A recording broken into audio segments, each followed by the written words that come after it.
Do you copy? I'm here. He copies. He copies. Woo! I feel like it's every time we started talking about IndyCar, something happened. So We're not talking about that anymore. It's over. no, it's over. It's over. It's done. Um, anyways, Brock, welcome. It's a pleasure. It's a pleasure having you. Hopefully, we're able to get through this. We've already started and stopped and stopped and started and stopped and started several times. So it's a pleasure. Hey, first world problems. It's all good. First world problems, podcaster problems, right?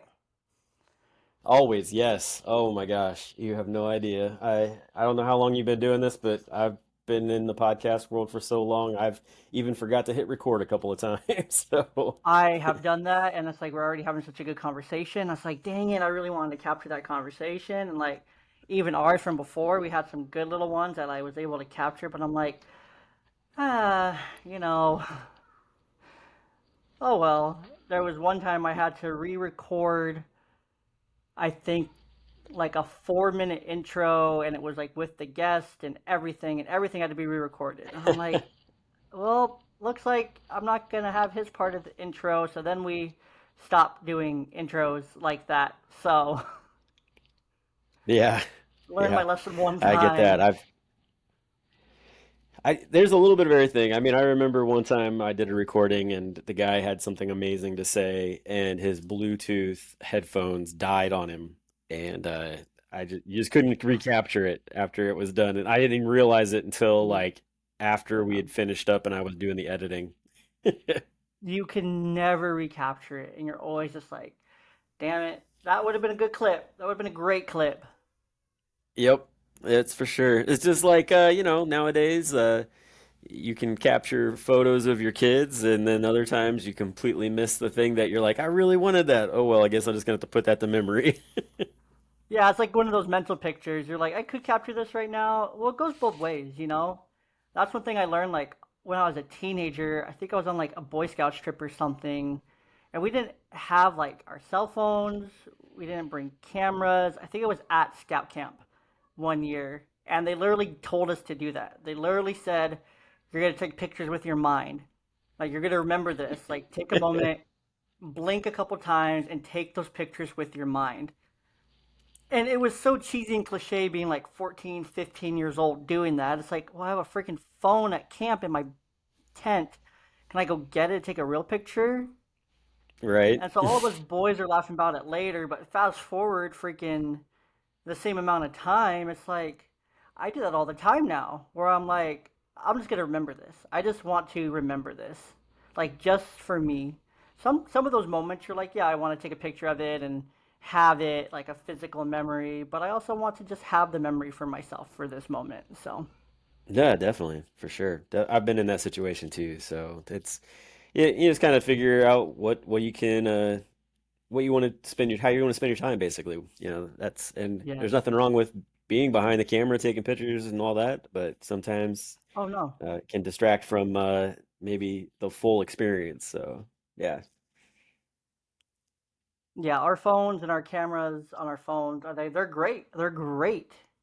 But at the same time, it's a double-edged sword because you can close your phone, your camera app, and then you're on Facebook or Instagram or TikTok or Twitter. Or you're somewhere else in a matter of milliseconds, and you're like, "What was I doing? Huh?" yep.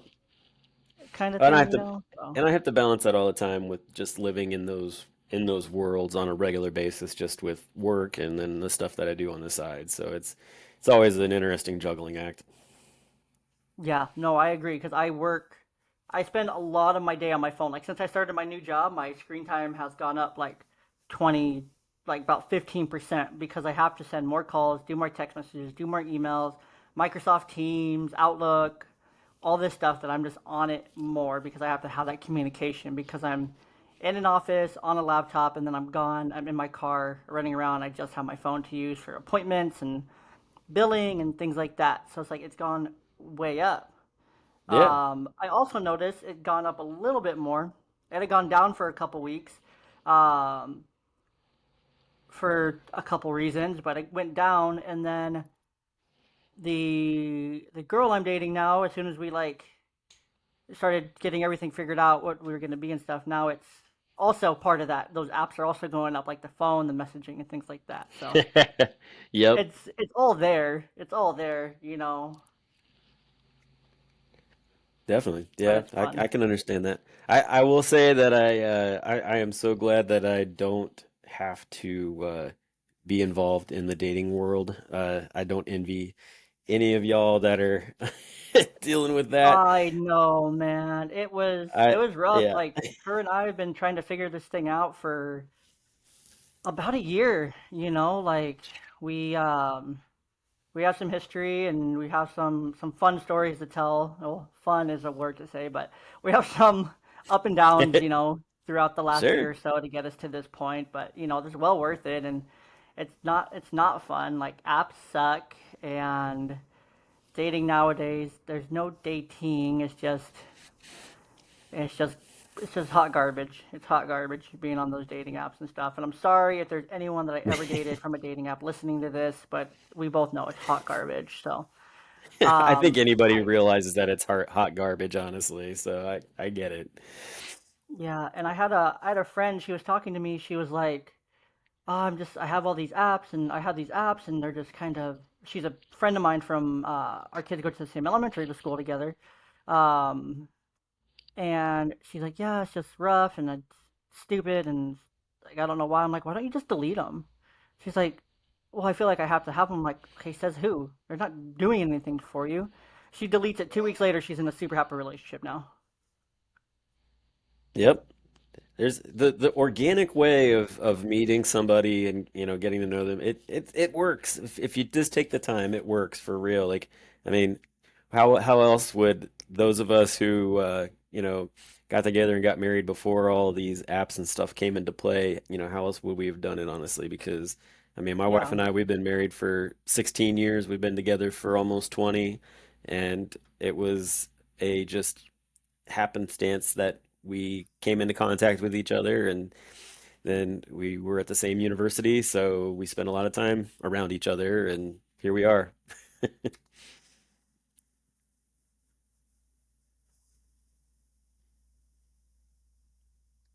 yeah. No, I mean that's how it was for me and my ex-wife. We went to the same college. We met there, and you know, we that's how we met. We didn't meet through apps or anything. Like Tinder was just barely like a thing because that was kind of the first big one outside of like Match.com or like you heard the radio ads for like Farmers Only or Christian Mingle or all those like when it was still very raw. Like you could still post Craigslist ads for dates at that time, um, which is a Whew. whole world in itself.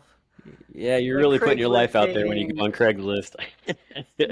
you're at the end of your wits if you're putting I feel like if out you your I feel availability like on if you put Craigslist. it on Craigslist, you might as well have just like printed up an 8 by 10 and slapped it on like a public bulletin board somewhere. Yeah. Oh man. No, I agree. And then it's the same thing now, like the equivalent of that now. And I joined them. I'm actually just removing them now, but um, we there's these groups here locally where I live that have a freaking um, page for singles, like Facebook groups for singles in the area. And I'm like, what? I'm like, I don't know if I could ever like do that. I joined it just because I wanted to see it for like content and research and development purposes. Yeah.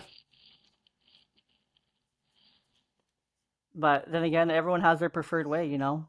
So, Yeah, but definitely. Brock, you mentioned that you've been married for 16 years to your wife.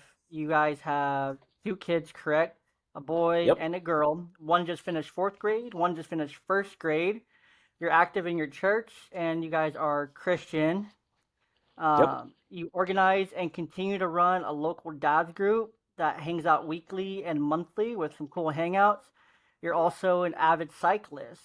You used to be a tour guide, bus driver, and guide for Cincy Brew Bus, and you worked for Marymount Community Church as a live stream producer. You're a man of many talents. Beyond all of that, you have skills in digital marketing, social media managing, public relations, event organizing, podcast editing, and live stream production. Woo! Brock, that is you in a nutshell. You also are wearing a very cool shirt that says Dads Don't Babysit for all of you guys that are audio only. You are an Indy and a NASCAR fan. I see some of those soccer like scarves hanging up behind you for local clubs in your area. Um, Anything else about you pertinent for our listeners? We're happy to have you on. I'm excited to have you on today. Oh, and my bad. You're also I the sorry. Hold on. You're also a national at-home dad network board member. You're a Cincinnati Dad Group founder, and lastly, but certainly not least, a stay-at-home dad yourself. You hosted the Nomad Dad right. podcast and currently host the Home Dad Chat podcast, which, if you haven't listened to it, listeners, it's going into my top 10 dad podcasts. I'm gonna have to boot someone out of my Oh, top 10, thanks, man. but it's going in my top 10. I was doing laundry and I listened to like two episodes, your latest ones, because I realized I have a lot of time on my hands and I don't like listening to music. Like, I'm just gonna listen to all these podcasts that follow me and I follow them on social media. So I'm like, what is this? I'm like, I didn't even know it was there until I was like, oh crap, I forgot he has this show. That is easily going into my top 10 dadcast. Oh man. The conference you guys are having later this year in Milwaukee, Yeah, Milwaukee. correct? That Yep. thing sounds I can talk. cool Yep. as heck. But yeah, go ahead. Yeah. Take the floor. Tell everyone about you, what you do, where you're from, all your things. I mean, you pretty much you got the resume down there pretty well. Currently, I work for a brewery here in town called Deadlow Brewing. I'm their event coordinator, so all the stuff that you rattled off is all the things that, as a 6-year stay-at-home dad, was able to take to a brewery and say, "Hey, like I can handle your events," and they were very impressed and hired me. And so I've been working there since the beginning of the year, and it's been a lot of fun. It's literally just like my wife is the breadwinner of the family. For me, it is a fun job that I enjoy doing, and it's one that on hard days, my wife will check in with me and say, "Do you still like it?" Because if you're not enjoying it, then there's no reason for you to keep doing it. It is not a necessity. It's nice to have the extra paycheck, but it is not a necessity to drain down on your mental health for you to be at this job. And so I Absolutely. love the fact That's that she's support. That's supportive in support that. right there. That's support and love and all those things right there. Yeah, so that's a big thing to me. Like I enjoy the beer and bourbon world, and all of its ins and outs of making it, and just the different storylines behind, how different breweries got started, how different like distilleries got started is a huge thing for me. You mentioned that I'm an avid cyclist. I used to be a very avid cyclist, but then parenthood happened, and so I am very happy when Understandable. I get even just a day to go out on a ride, and I definitely post about it because that is a big self-care thing for me. Um, Aside from that, I just my family likes the outdoors. We like to camp. We like to hike. Just like to be out in nature, and that's what, our house is. It sits in an area that's outside of downtown, but not in the country. But we have enough space around here to be able to, have a big bonfire and, mess around with Lazarus lizards that crawl over the wall and watch rabbits run through our yard and stuff like that. And yeah, it's a great life, and it also has its hiccups along the way, of course. But in the end, like, the two that you mentioned, plus my wife, like they challenge me daily to be the best I can for them and for our household. Absolutely. And that's what it's about, showing up every day and being consistent, being there for them every single day because they need you every single day. How so you guys been married for 16 years. You guys obviously have a fourth going on fifth grader. So there was about 5, 6 years together with no kids. Yeah. roughly, right? So what was that like going from just married, young, fun, married, living life together to kids? Was that something that was always on the table? It was kind of just there, or did you guys come around to that idea? Or take us through that. I'm curious. I love that question. So I was very much of the mindset of I don't know that I'll get married. I mean, if I do, then I definitely want kids, but I was very much okay with being the like fun uncle. And this was before I even had nephews. Um, and so when I met my wife, I had told her, I said, because I was studying youth ministry at the time, and I said, listen, like my kind of end goal along with, becoming youth minister is if we get married and have kids, like I want to be a stay-at-home dad. Like before like anything else came about it. Like I didn't even know about like the National At-Home Dad Network. So this is like 2004. Okay. And she was like, "That's great because I don't think I could sit at home and watch like Sesame Street or something along those lines with the kids. Like, that's just not me." Balance. She was That's doing how you knew she a was the one. yeah, yeah. Well, that and also a road trip that we went on that at the end I didn't want to kill her and she didn't want to kill me, so we figured we had a pretty good chance. Amen. Um, But no, like she was not interested in having any kids. Like she was pretty adamant about it. My biological to clock was ticking pretty hard. We are 5 years difference. I'm 5 years older than she is. And so we got married and just enjoyed How old were y'all when you got married? life. I was 27 and she was 24 or 20, sorry, 22. It was 5 years difference, Okay. yeah. 20, Okay. 27 and 22. Yeah, So so we enjoyed, you just kind of were a married little life. bit. Yeah, yeah.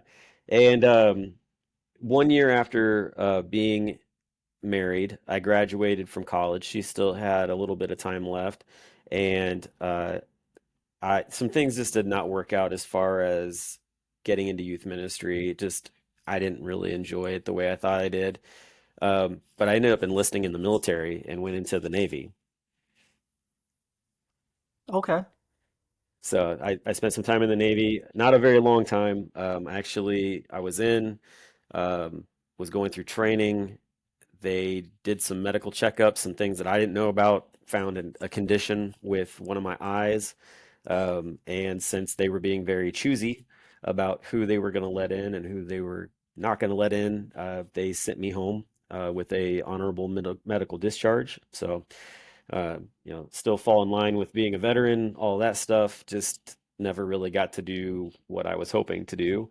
But I'm a Yeah. big advocate for anybody who is not sure what they want to do after high school. I'm a huge advocate for either one, go after a trade, or two, join the military. Like, do one of those two things. Abs Absolutely. Because I think there's like I worked with a guy at Lowe's, and he was on like his third or fourth contract. Like he just worked at Lowe's just to kill time in between like what he did. But he taught soldiers to jump out of planes. Okay, so he's a civilian working for the military. Yeah, so he would just well, he was in the military for a point, and then Okay. he just kept re-upping, but he had ranked up, so he kept ranking up to the point where he could not be, active duty all the time, but when he would Yeah. have to go and train, he would go and train, and he would go to Dubai and all these beautiful foreign countries for extended periods, like basically vacations, and he would just get huge bonuses, and he was like 30 something, just had money in the bank, like two houses, two investment properties, and just because he signed up when he was 18 and going to the army, he's like, I didn't know what I wanted to do. So he's like, I just was like, I'm Yep. fit, I'm healthy, and I need something to do. I don't want to go to college. I don't want to do a trade. So I'm just Yep. gonna go and get a job in the army, I guess. And he's If like, you're I found this financially job. smart, yeah, if you're financially smart about how you work with your money and the experiences that you have in the military, you can come out so high, so up on top about financially with life that it's all much better. It really just kind of depends on like what you have been taught about how to stay financially stable, and that Yeah, kind of thing. Because honestly, for most 18-year-olds who go into the military, they don't have any debt, but they see the world and they get really big aspirations really quickly instead of just banking yeah, money and just trying to budget out what they're going to do.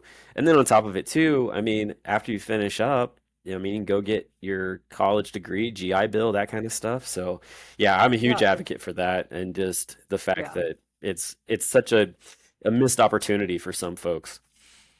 yeah. No, I agree. So does the military, do they teach any kind of financial literacy once you're in, or out, or anything like that once No, you're it's in? Is there it's like any part of that? not really. No, they don't. But that's the thing with a lot of places. I mean, the NFL, the Yeah, NBA, no, like Major League Baseball, like they don't have programs like that. I mean, no, the and we're amount of seeing we're seeing NFL the players fallout of who, that, like, huge right yeah, now with the whole in the NBA, especially. Like, you have the LeBron spectacle that, just everything about LeBron, like, we don't give him enough credit. We don't, really honor just how great he was, like, coming out of high school, 20 plus years in the league, same baby mama, same wife, same kids, same everything, same hometown, gave back, all this stuff. Just the person of LeBron James.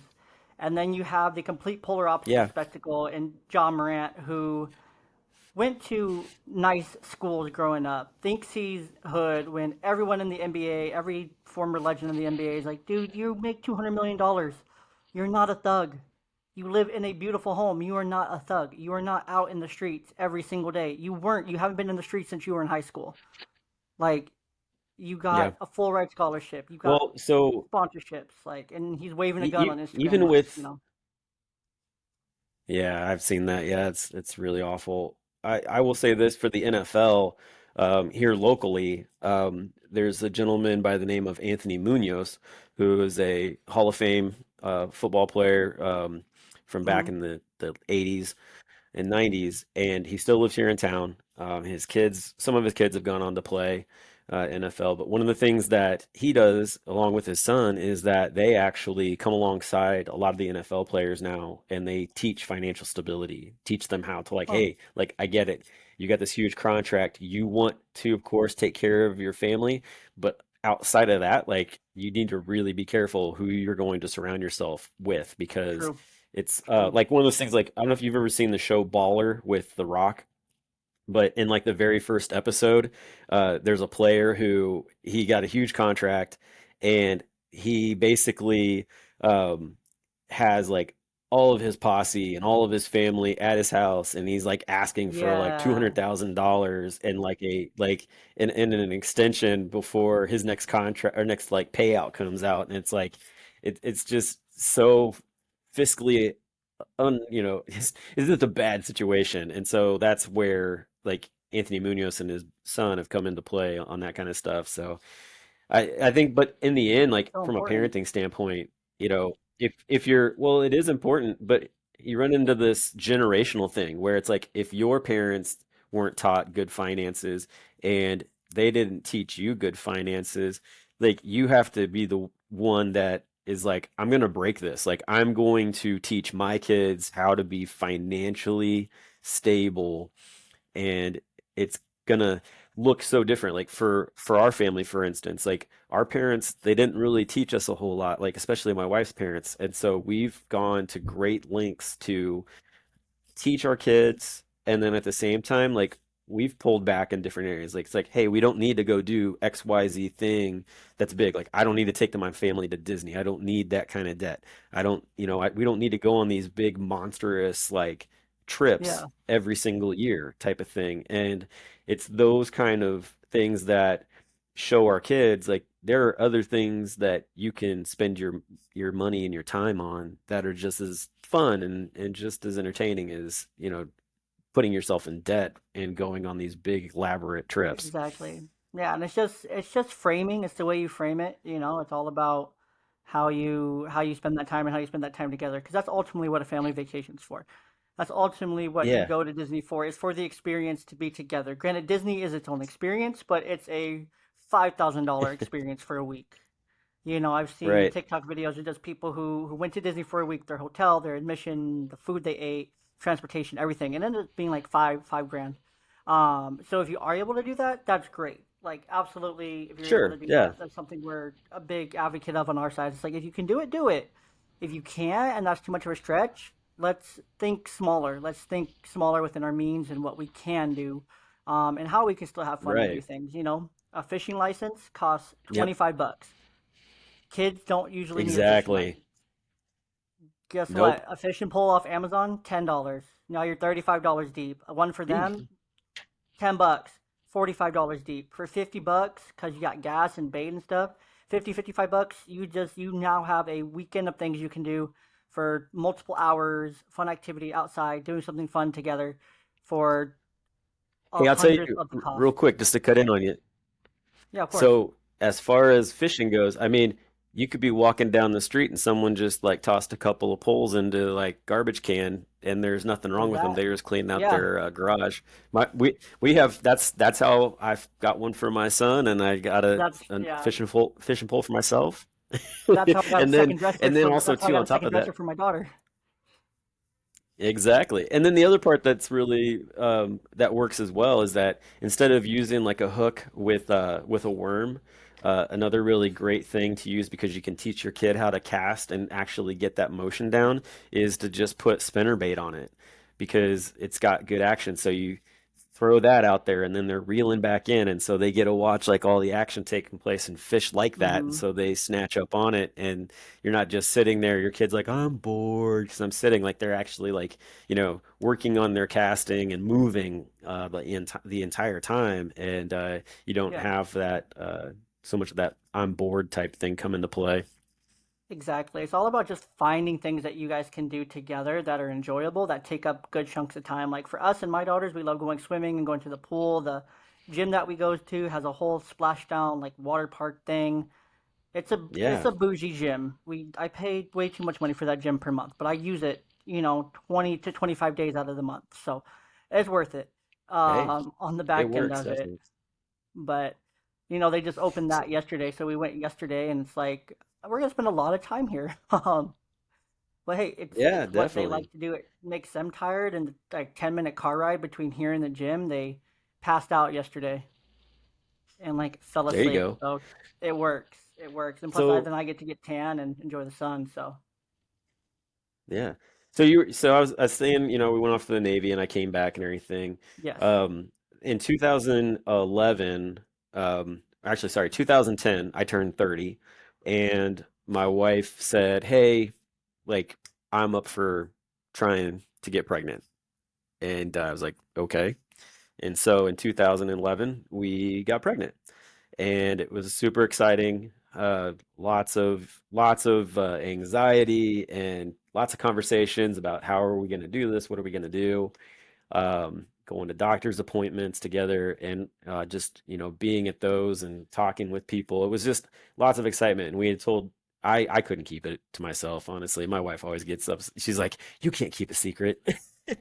I can most times, but when it comes I can most times when it's something like that, it's a little more difficult.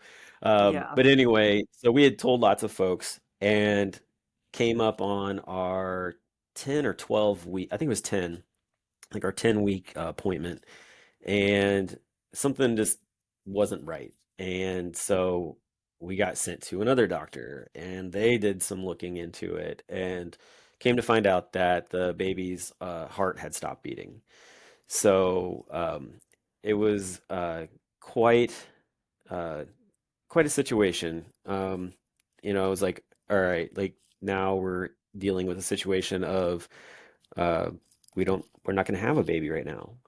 That we're dealing with loss and mourning and just Hmm. all those highs drop down into lows, and it was traumatizing. And we had a choice to make at that time too, after talking to people about it, because like so many people came around us, people just came out of the woodworks, like, yeah, like we had a miscarriage, that this is something like people I didn't even know had dealt with it, like came out and said like we had a miscarriage. And I was from a dad standpoint, it's not like, you don't hear too many dads talk about, Mm-mm. how they deal with a miscarriage.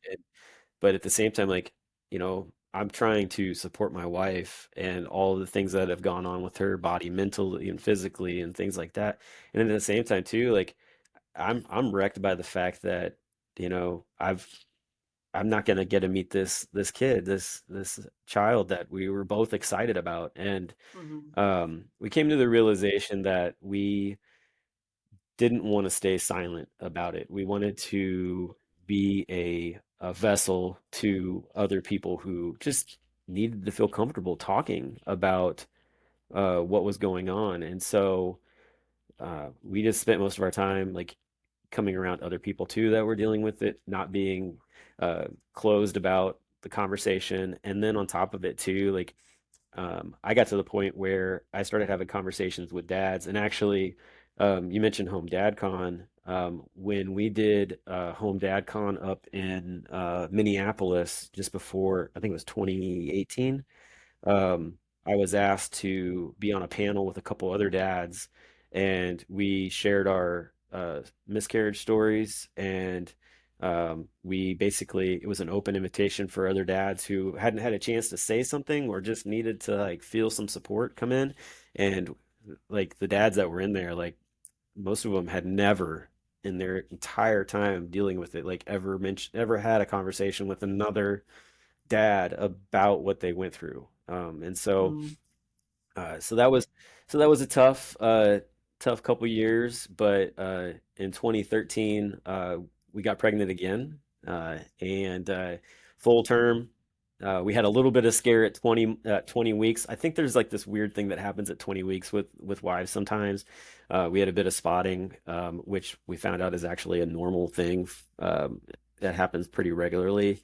So, but we were freaking out, and everything was fine. So on Valentine's Day morning at like 12:35 a.m., our son was born. That's So awesome. that wasn't it. It was quite an experience. I mean, that first child is always you just don't know what you're in for.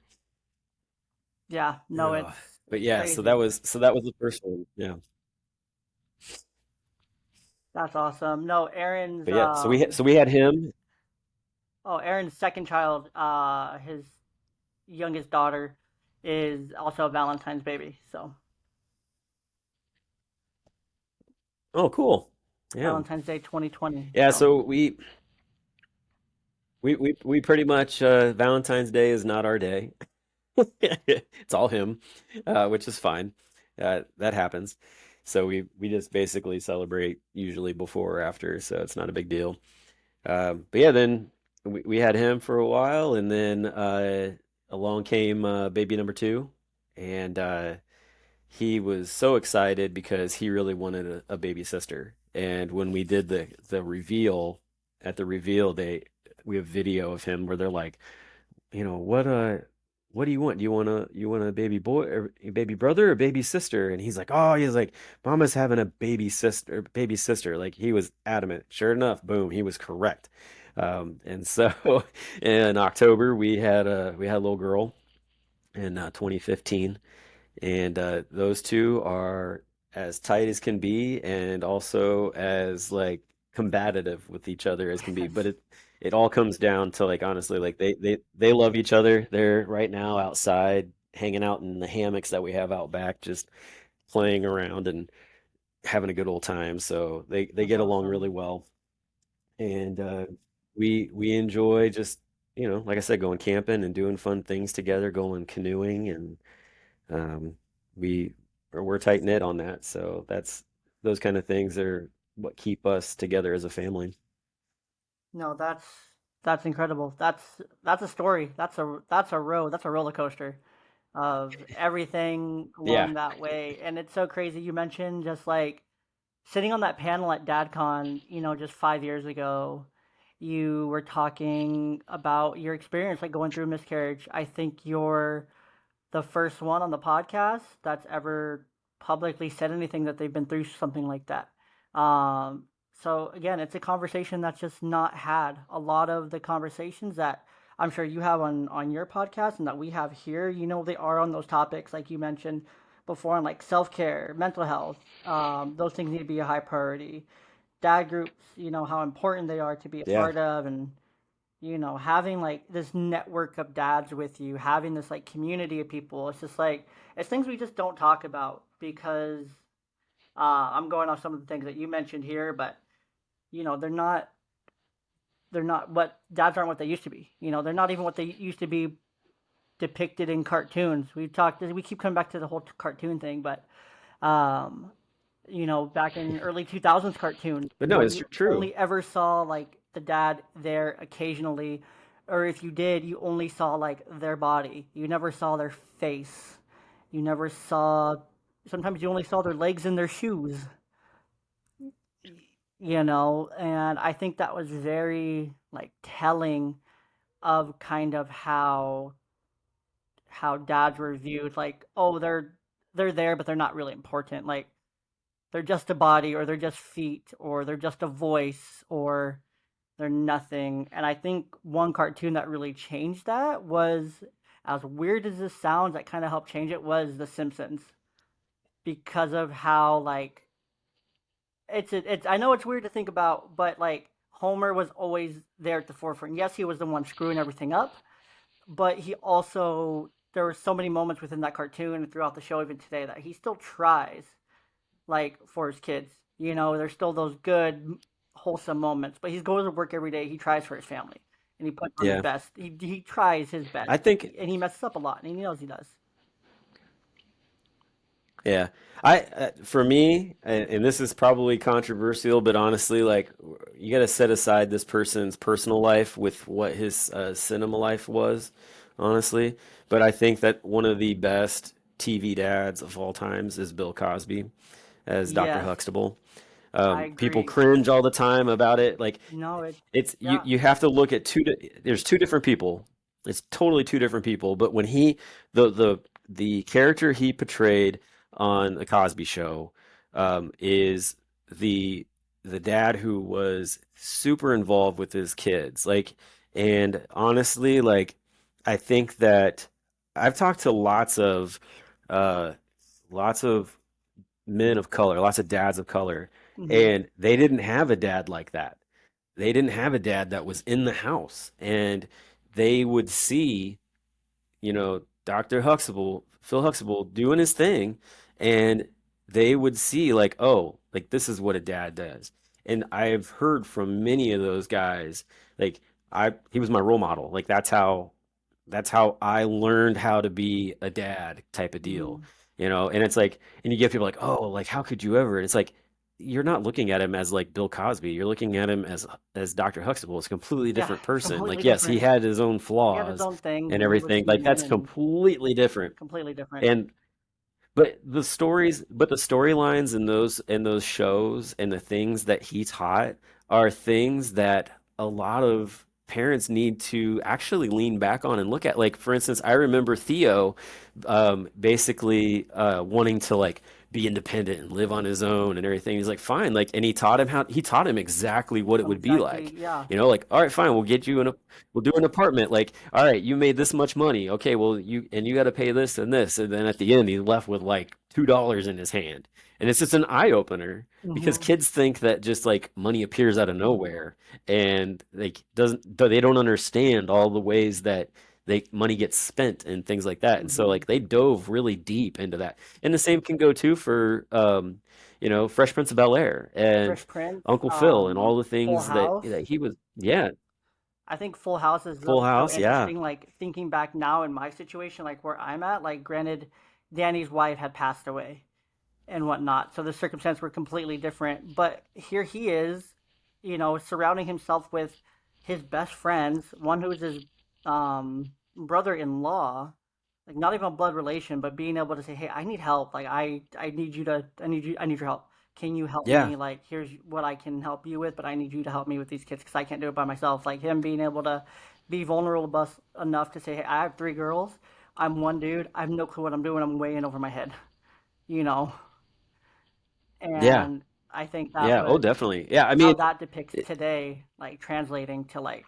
being that today, like I look at that show like a lot, especially because they redid Fuller House, and I just think it's really cool how it's still like that same dynamic of like the single parent with the kids doing her thing, and granted it was better with Danny as whatnot, but it's cool to see because he did it all, you know. He and then he had a successful career on top of it, and he put his family first, and he always was there for his kids. He never missed anything. He made life work for him. Yeah, definitely. And I think that's the thing, like nowadays too, with the dads that you see out, being active with their kids. Like it's really wild that here we are in 2023 and still dads can't get any type of real respect for being at home with their kids. Like they still get crapped on, they still get looked down upon and questioned for why it is they're doing what they're doing. And people have this weird thing where they think that, it's better that mom be home instead of dad and, all this stuff. And it's like, in all honesty, a lot of times, sometimes mom, like, she's great at what she does, but even moms I've heard say like I'm not the person to be primarily taking care of these kids. Like my husband, my spouse, my partner does a whole lot better at that, Hmm. than I could ever do. I'm an office person. I'm a worker bee, that kind of thing. And so it's what works best for you and what works best for your family. And, Hmm. screw what anybody else says, honestly. Everybody else needs to just get back and just let it happen. And unfortunately, you still have people that are pushing that. And that's the thing with the National At Home Dad Network that I've been a Hmm. part of. I've been able to actually connect with so many stay-at-home dads all over the How country how and did you hear get both how did you get good, bad, involved in and that, just and horrible stories.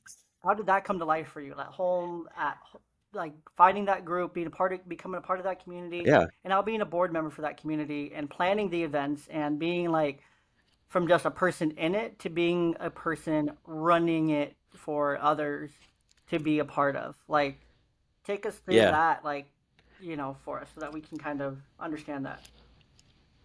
And what is it? What is this at home So in dad network? 2016, yeah, yeah. So in 2016, I stepped away from working for Fidelity Investments. My wife and I both were working there, and I became a stay-at-home dad because daycare was and is stupid expensive. And so we had two kids at the time, and it was just insane. And so I very much am in line with you can't do this on your own. You got to have other people to be around you, other dads. And so that was when I dove into looking around for dad groups, stay-at-home dad groups, whatever. I found out locally there really wasn't an active dad group, so I created the Cincinnati Dads group. And then I found the National At Home Dad Network on Facebook and joined that. It's a closed group. And talked with some guys in there, and they were like, you should get in touch with city dads because they try to put dads groups in like metropolitan cities. And I'm like, all right, cool. So basically, in a couple of months, made that official.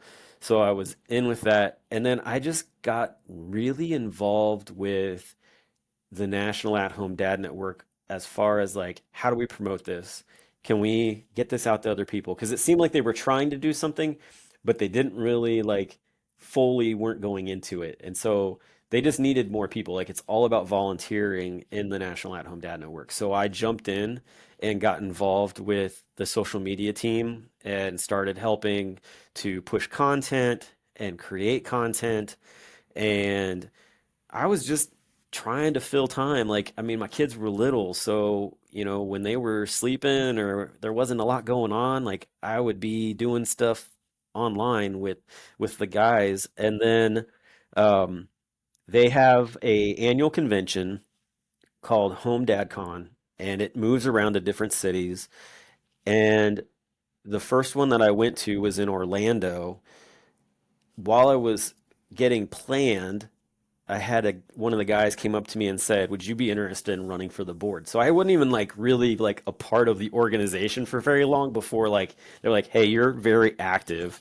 You seem very interested in being part of like almost of like a leadership type of deal. Would That's you how I got wrapped want into the to little league vie board for I'm this? on now for my daughter's little league that she plays in for baseball. They're like, "Hey, you're coaching, but you're also here helping clean the field and do these things. Like, we should, you should look at these board positions. Which one would you be interested in?" And I'm like, "Okay, maybe this one, this one, this one. Okay, cool. We'll put your name up for election." And 2 years later, here we are. Yep, that's how it happened. So yeah, Uh, so I went into the convention, and it was so funny because there were those who knew me just because of the communication I had through the Facebook group. And then there were mm, those who just, for whatever reason, there was a disconnect there. And I remember being told after the election for that position, which I ended up getting elected immediately.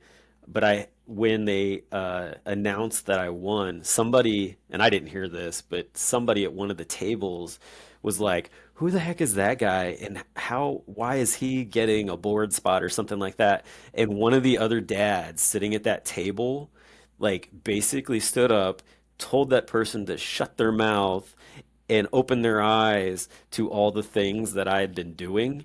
And if that they hadn't figured that, if they hadn't seen what that was going on, that they had no room to speak. And I was like, holy crap, like it got real tense. yeah, Um, but it was fine. Like I was just amazed that somebody that I really had no relationship with at all, like stood up and went to bat for me like yeah. immediately No, that's really in that cool. way. So yeah, so I got involved with them, and I've been doing all kinds of stuff as far as social media goes. I set my podcast, the Nomad Dad podcast, aside after a couple years of being in there, and Danny Mercer, who we co-host the podcast together, he was like, I want to start a podcast up. And I was like, okay. And he told me what he wanted to do. And I was like, all right, like, let's do this thing. And, we've been running that for 2 years now. And that's been just a great way to connect with other guys. And in the process, we COVID year, the first year, we were supposed to be in Cincinnati. That didn't happen, so we basically planned an online convention for one day, which was pretty successful. Nice. And then the following year, I was involved with actually planning the Cincinnati convention, which we were still under COVID restrictions, and we required everybody to send in that they were fully vaccinated before they could attend, which comes with its own Its own set of, its yeah, own kind of yeah, yep. oh yeah, we felt it all from all angles, and so but we pulled it off, no incidents at all, so it was great. And then last year we were in Phoenix, and I was a part of helping that. And then since it's in Milwaukee this year, they've got a really strong dads group out in Milwaukee, and I was like, hey, you guys take it, I'll take a break, honestly, because I was considering looking for a job at that time. So it actually Hmm. worked out really well to be able to hand it off to the Milwaukee Dads group, and they are really just running with it. It's going to be an awesome convention, and everybody's super pumped about it. Every year, everybody's really excited about it, but there's always just so much that goes on in a weekend at those conventions. Heck, I was excited hearing about it. You guys were talking about it on the last episode of Home Dad Chat podcast, and heard the Lambeau Field tour. I heard the D&D at the D&D Yeah, creator's house and the breweries and all this stuff. And I'm like, I want to go to that. Like, that sounds dope. But I'm like, it's open to any dad. It's open to any dad. You don't have to be a stay-at-home dad. You can come to it see, if you're an active dad it and you just want to it like learn some stuff. sounded It's open to any dad. it sounds so cool because I'm just like, holy crap, like that sounds dope. Because it's, I mean, I would definitely do the Lambeau Field side of it. I'm not gonna go play D&D. I'm too much of a sports guy, but Yeah, yeah, there's a little something for everyone in that weekend of fun and being away and networking and socializing and building a community, which is also important. I feel a lot of times like as a dad, especially like as a stay-at-home dad or a single dad, you are so alone. You feel so alone and so isolated because you essentially get left behind, you know. You get left behind by other dads yeah. who are working dads, but they're working, so they have a similar schedule, so they plan things to do on their schedule, and then they're like, "Oh, what about Billy's dad? Could he come?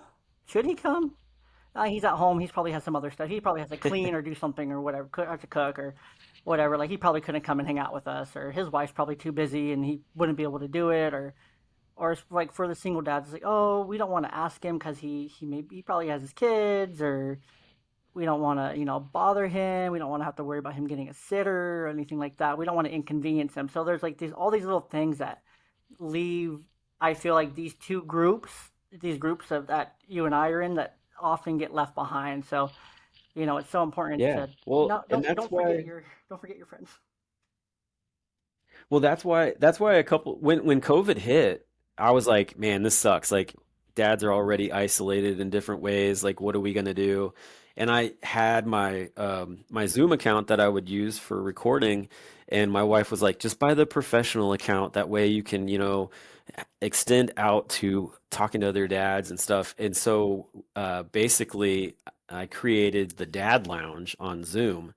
And basically, the Dad Lounge, it's a twice a week hangout on Zoom uh, on Mondays and on Thursdays, starting at 8 p.m. Eastern.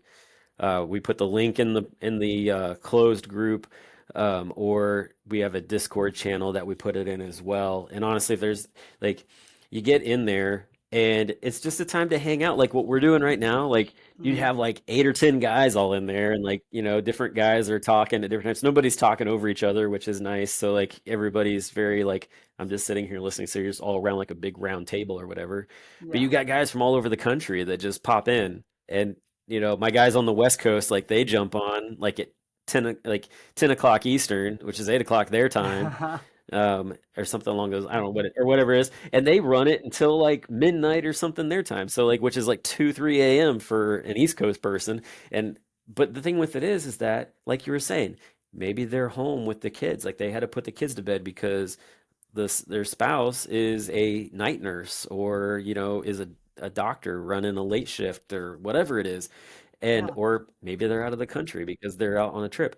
This gives them the opportunity to still have adult conversations and Yes. interactions Adult even conversations, though they're interactions. stuck at Good. home.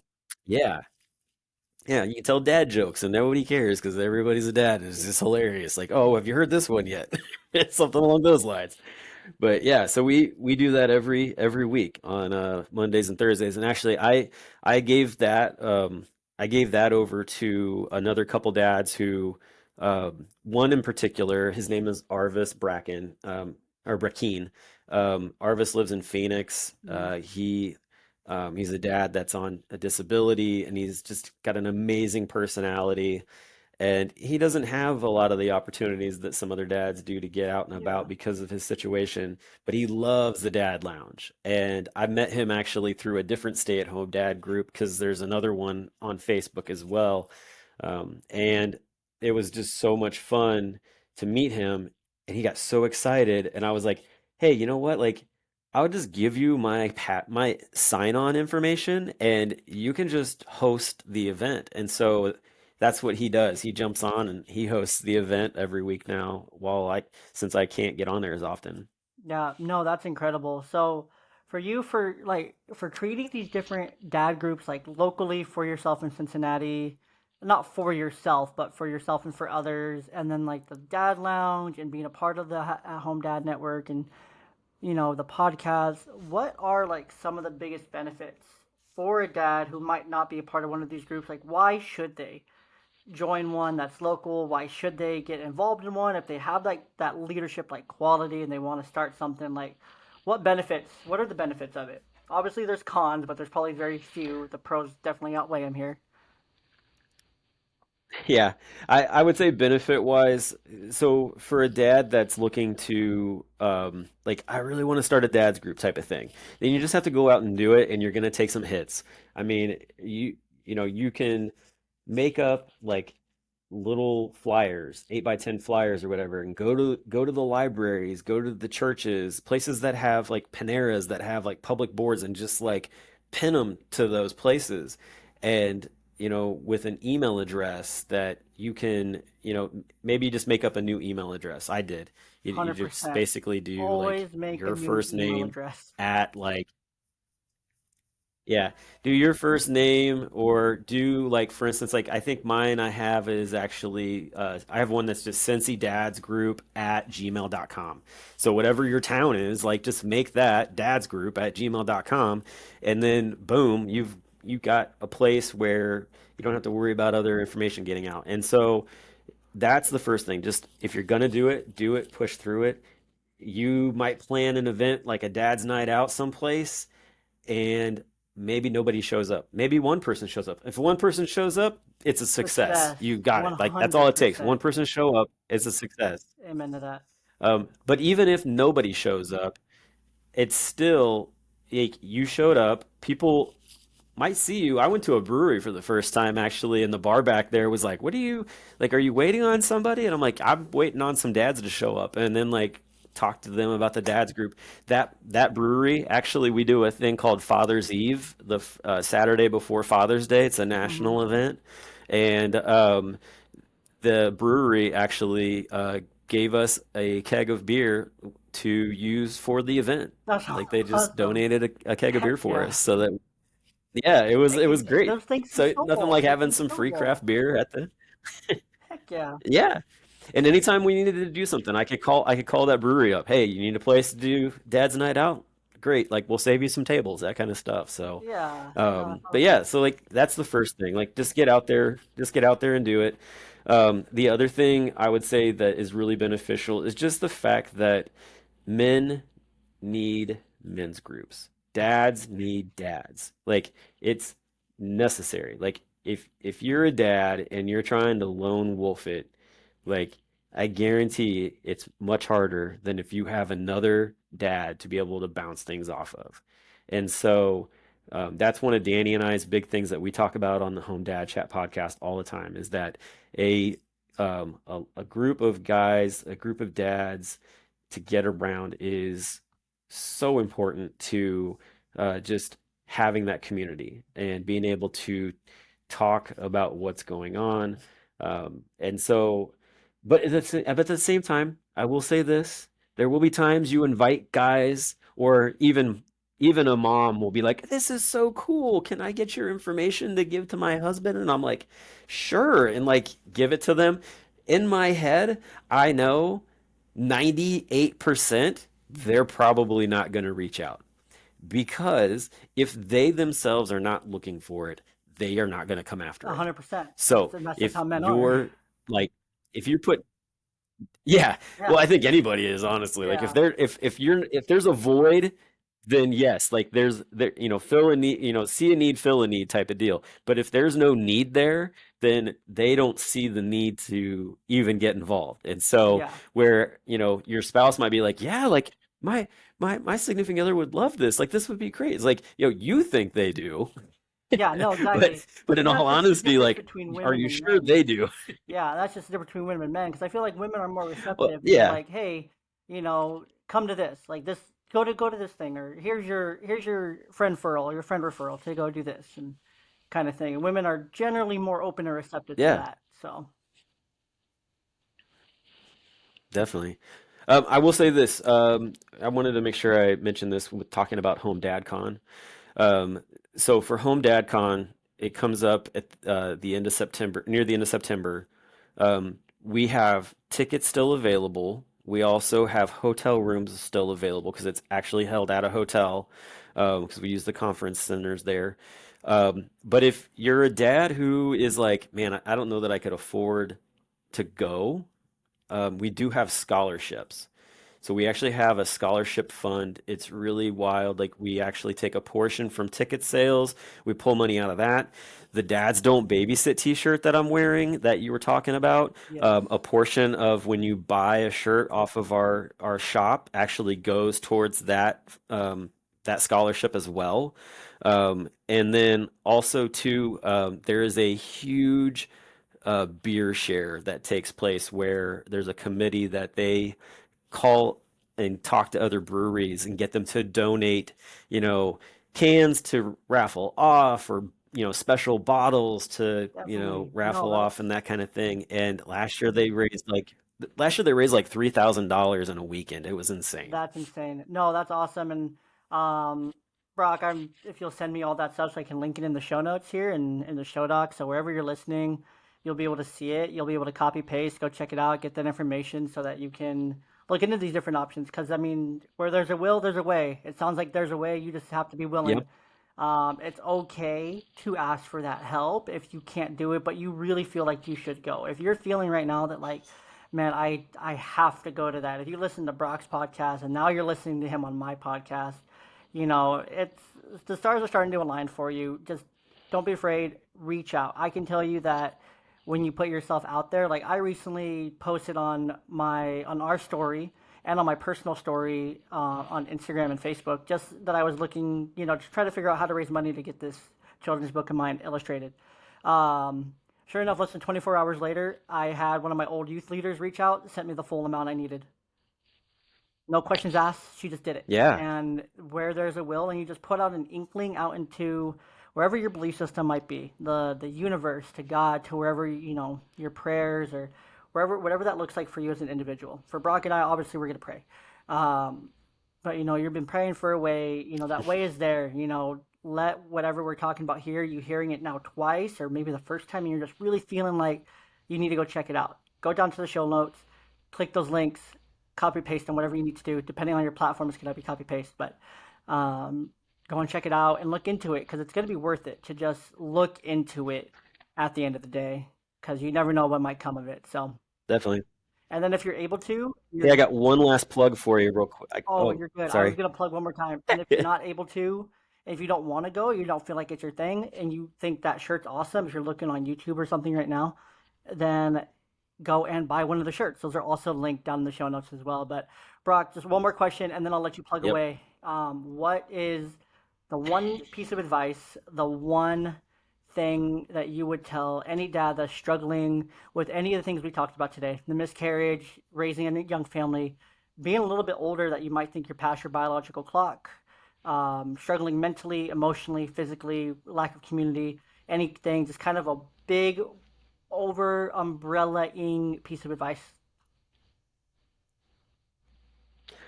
My big piece of advice that I always give to folks is communication is key and silence is a killer.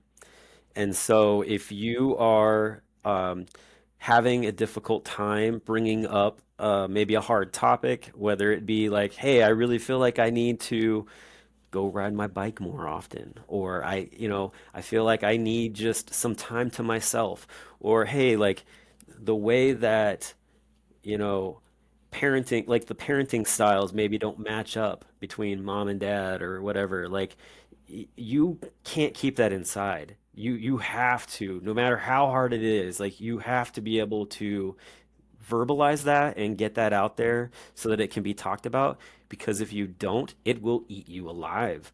And it just it breeds remorse, it breeds anger, and it just breeds division between you and your partner. And then also too, like that can spill into your kids because your kids see everything.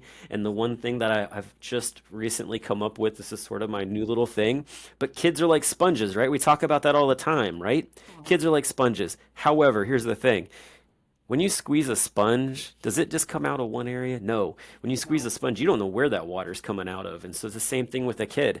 Like, you don't know what sometimes a kid is going to say in a certain true, situation true. because they're sponges. Like, they just have so much rattling around in their brain. So, communication, don't stay silent and realize like your kids are soaking in all this stuff and, you want to be the best that you can for them.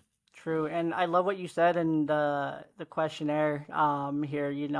When I asked you what being a dad parent means to you, it means I have two mirrors walking around me, showing my insecurities and pushing me to be the best dad I can be. But they know I am not perfect, which makes life easier to be a parent. And I think that's right in line there with everything. That piece of advice there.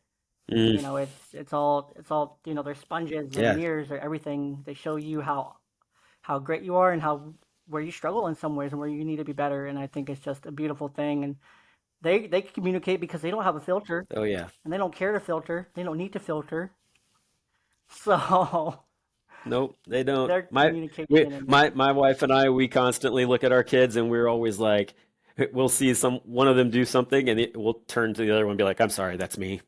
yeah, no. Because I say it's it to just like, myself all the time. yeah, I'm like, I can't be mad at you because that's me right now talking. Or when I do get mad, I'm like, it's not me. That's someone else talking right now, and just kind of gotta let it go in some yeah, instances. But Brock, tell the people, where obviously we'll link the home dad con or dad or that thing. We'll link the convention. Um, and the scholarship and sure. those different things in the show notes. I'll link your Instagram, your Twitter, your things like that, your social media pages and whatnot. But what else what else, where else can the people find you? What else you got for the people out there? So definitely athomedad.org for the National At Home Dads main page. That's where you can find the shirt to buy that. And honestly, like I love seeing people wear these out and about. So represent if it's something that you don't have to be a stay-at-home dad to wear this shirt. Like if you're a dad, like and you're active, like get this shirt and wear it around. I guarantee it's going to cause people to be like, "Whoa, where did you get that at?" And it'll have all kinds of different reactions, which is a lot of fun. The other thing that I like, we also have our weekly podcast, Home Dad Chat, that Danny and I do, and just like everything that's going on this podcast, it's just another resource for dads. So check that out. And then the last thing I really wanted to say was is that we had a dad, like you were talking about books. We had a dad who actually got published by Penguin a couple of years Oh wow, ago, okay. and he wrote a book that actually has 56 different dads in it, who all have either a quote or maybe like a recipe or a tip or a dad hack or something along those lines. And the book is by Shannon Carpenter. It's called The Ultimate Stay-at-Home Dad Guide, I've seen and that before. you can find it on Amazon. Yeah, Shannon's a good friend of mine. I actually helped him with tracking down a lot of the dads on here. That's awesome. And so because of that, like he actually put me on page 2 of this book. But it's an awesome read. It's got tons of stuff in it. If you've ever wanted to look into the mind of a stay-at-home dad, this book is about the closest thing you're going to get to that. Um, but it is definitely just a great resource, especially if you know somebody who is either getting ready to become a stay-at-home dad or is struggling to figure out where their place is as a stay-at-home dad. This book is a huge help. That's awesome. Yeah, no, so go and check that out. I'll link all those things in the show for you guys. While you guys are there looking at the links, if you're on Spotify, please make sure you go down into the Q&A and please congratulate Aaron and his wife on their new baby boy. Let's leave any words of encouragement. He's a boy dad now, so he'll need all those things down in the show notes. So huge congratulations to him from me.